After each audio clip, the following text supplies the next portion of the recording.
Hey guys, how's it going? It's Crackerjack here, and we're back now with our second episode in my career mode playing Formula 1 2017. This is of course the Chinese Grand Prix.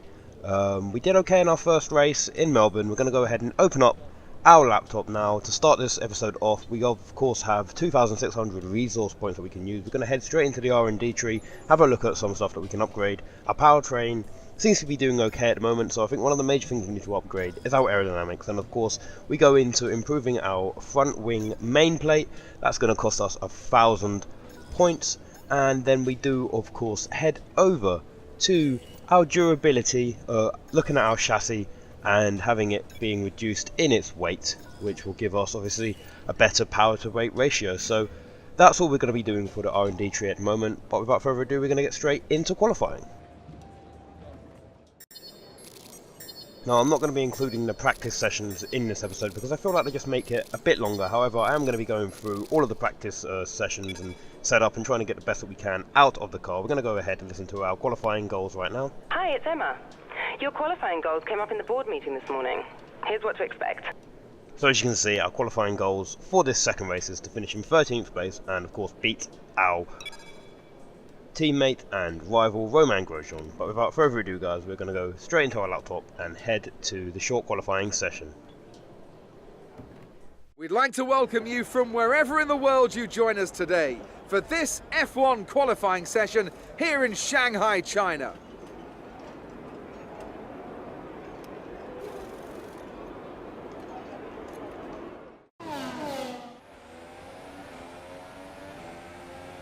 So this is just us leading up to our first qualifying lap as we come now across the start-finish line. We're hopefully looking to finish somewhere inside the top 10, coming up now into the first corner, a long right-hander along with merging into the second corner.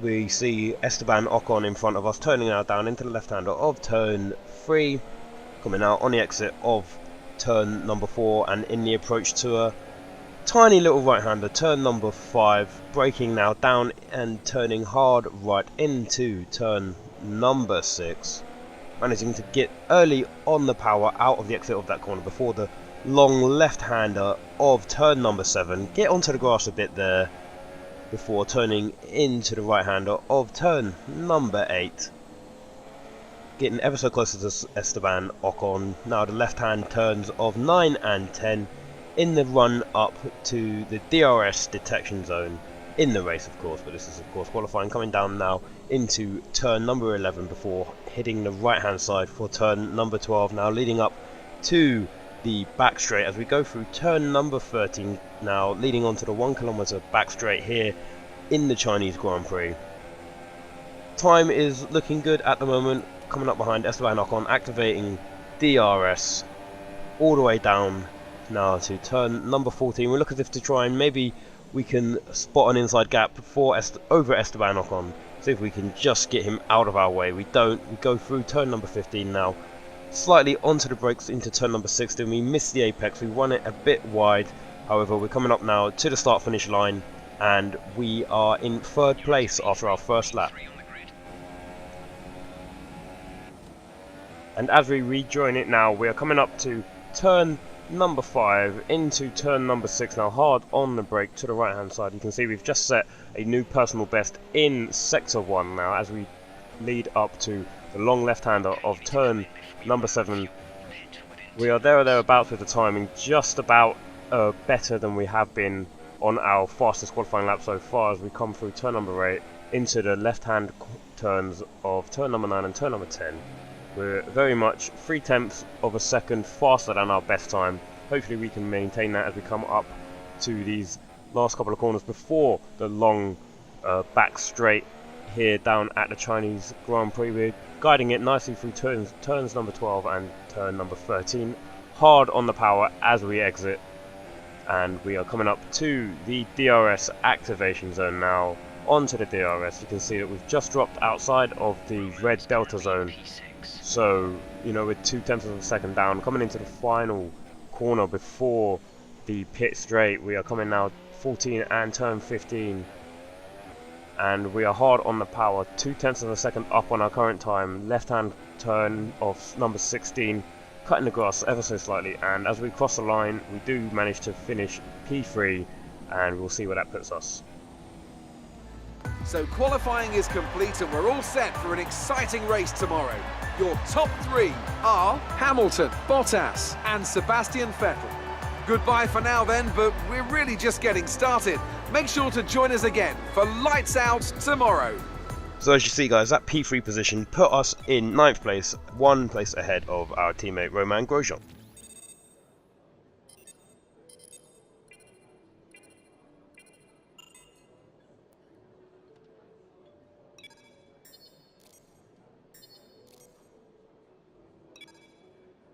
So we finished in 9th, we're going to be qualifying, starting off in 9th place. Let's see what our goal for the race is.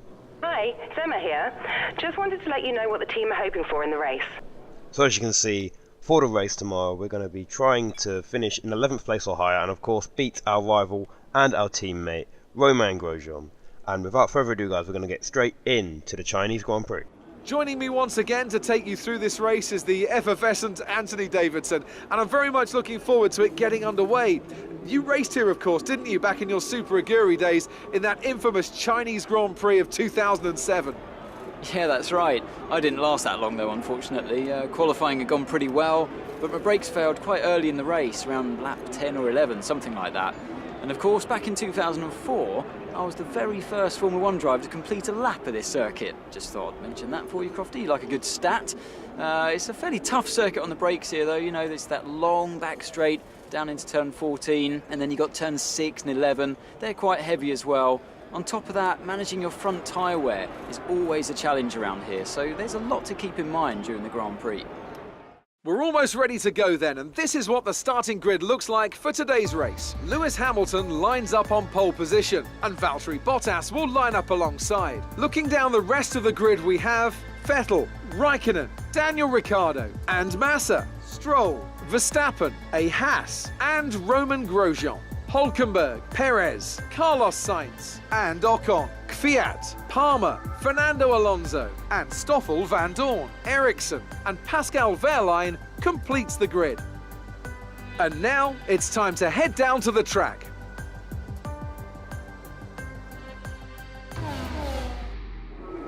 We're in a better grip position than we were expecting. Let's see if we can hold on to it. So as I say guys, we are starting in 9th place. We are going to be going with the one-stop strategy. We just need to bump up our fuel load ever so slightly, just to make sure that we've got enough if we ever want to switch up into rich mix. So we give ourselves 26 kilograms of fuel. Like I say, we're going to be sticking with the one-stop strategy. It's only a 14-lap race, so hopefully guys, we will be able to put in a good performance and finish higher up the field than we are sitting currently. And so as we build up to 5 red lights, here we go guys, our second race in our career mode, and we are off. We get a slightly better start than we did in our first race, trying to nail the clutch.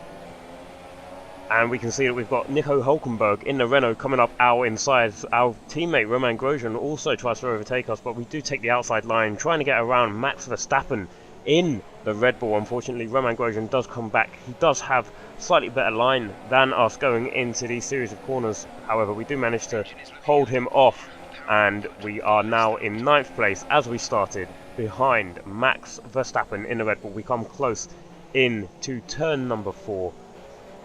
Very, very, very tight there from us against Max Verstappen. We are now approaching turn number 7 as we come around this long left-hander, braking ever so slightly into turn number 8 on the right hand side, clipping the apex of this corner, now braking heavy down into turn number 9 and turn number 10, still very much close behind Max Verstappen. We also have our teammate Romain Grosjean close behind as well, braking now down into turn number 12, turning into of course turn number 13, trying not to let Max Verstappen and Felipe Massa and the pack ahead of us get too far away, as we do now turn around this final bit of the corner into the back straight.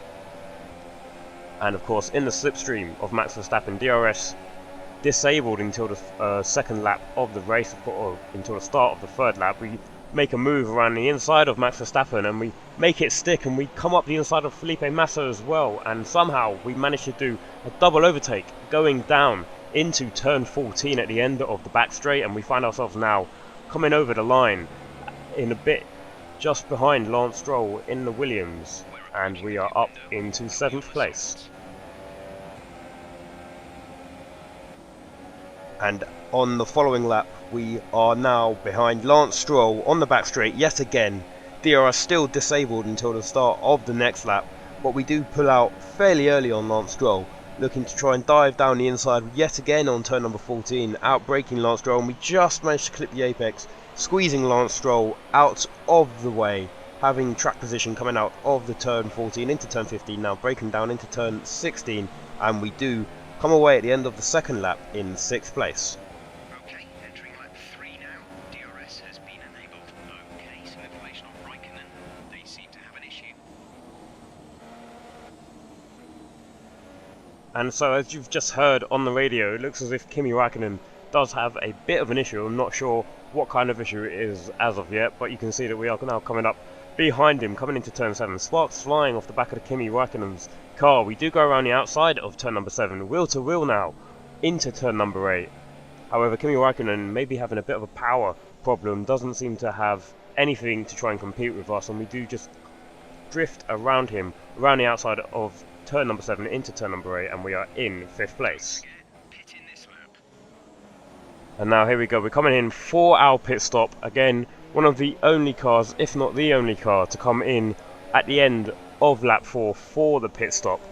This will inevitably end us up coming back out and rejoining the grid in last place, but you know, getting the pit stop out of the way early is always a plus in my mind, and also, you know, we can go for the undercut if we are needed to.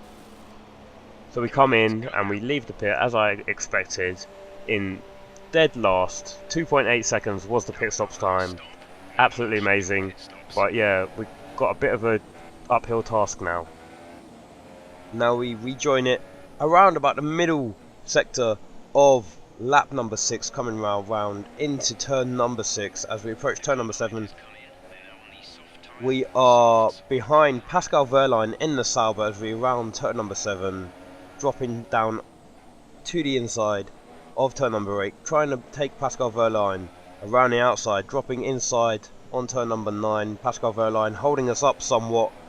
Kimi Raikkonen as well has just been announced. We heard that he had problems earlier in the race, and Kimi Raikkonen now has been retired from the race. And as we come around turn number 12, you can see him parked up on the right hand side of the track there. So unfortunately for Kimi Raikkonen, it's not going to be his day, as we do on the exit of turn 13 try to attempt to move around the outside of Pascal Wehrlein, go a bit wide, but I don't think us going off of the circuit there had real effects on us overtaking Pascal Wehrlein. And of course we do make the move stick as we come up to turn number 14, braking hard, and we are now up into 14th. Now on lap 7, coming round to the 1 kilometre straight at the back of this circuit, we see Stoffel Vandoorne ahead of us. Easy overtake for us. Vandoorne obviously not coming in for a pit stop as of yet, so a fairly easy overtake for us. He's on older tyres than we are, braking now down into turn number 14 onto the exit of turn number 15, and we are halfway through this race now, up into 7th place. We see a couple more cars come into the pit stop, so hopefully that will bump us up even higher, and as we cross the line we are in 4th place.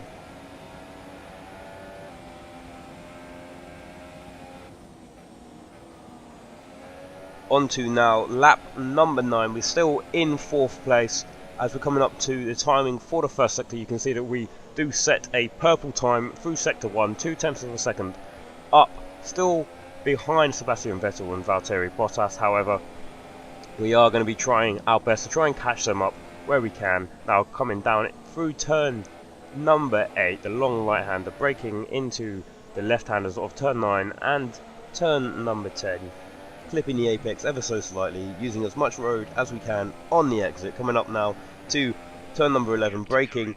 We can see also through sector 2 we are 0.7 of a second up, setting another purple sector for ourselves as we come around turn number 12 into turn number 13, exiting onto the back pit straight. We unfortunately don't have DRS as we're not close enough to Sebastian Vettel ahead of us, but guys, you know, we're up into 4th place. Our expected finish is 11th. It's going well so far for us as we come now braking down into turn number 14 we see Vettel right up behind Valtteri Bottas.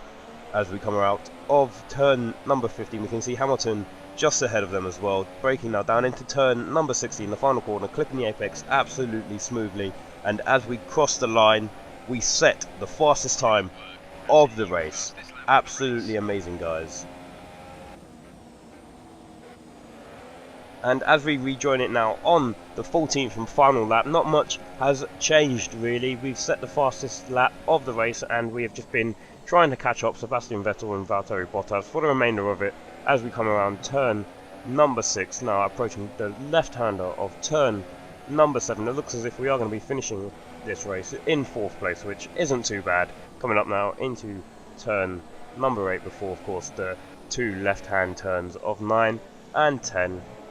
Sebastian Vettel still going hard at Valtteri Bottas. Of course, we know that Sebastian Vettel is probably going to be in the DRS zone as we come around and up to the back straight through turn number 11, turn number 12, onto the right-hander.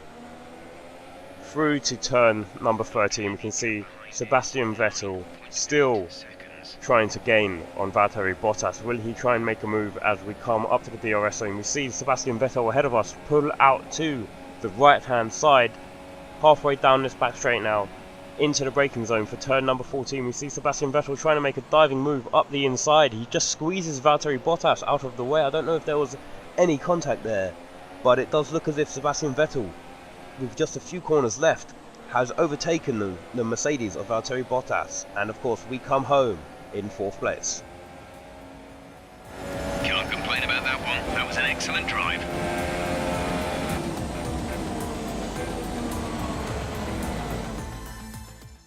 So as I say that, we can see the drivers coming out now to collect their trophies. It's yet more silverware to take back to their base in Brackley after another excellent Grand Prix.